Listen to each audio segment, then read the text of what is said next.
natin yung mouth and nose ng patient. We will check if there's any obstruction. Okay. Next, sa breathing. Gagawin po natin yung tinatawag na look, listen, and feel. Okay? Look. Naman na yun. For any rise and fall, we will listen to the sound of breathing. And we will feel for breathing. At the same time, using our two fingers, we will locate the carotid pulse and feel for the pulse. For how many seconds po? 10 seconds. So yung countings natin is lalagyan lang natin ng 1,000. So 1,001 hanggang 1,010. Sir, can I help you?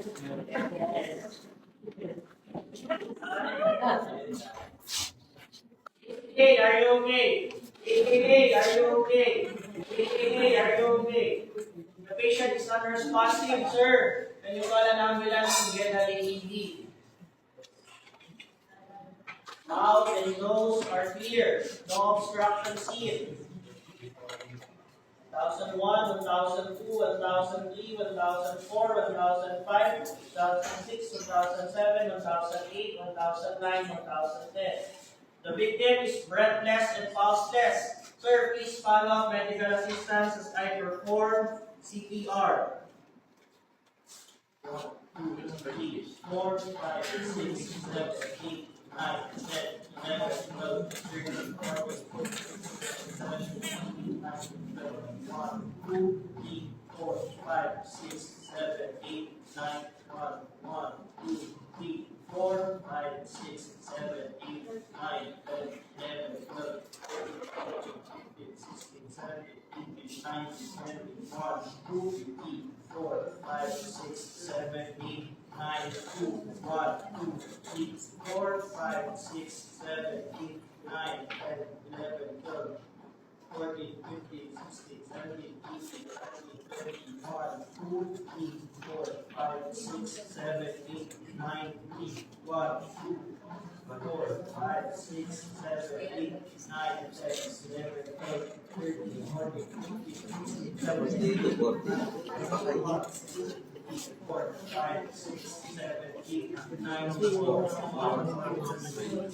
6, 7, 8, 9, 10, 11,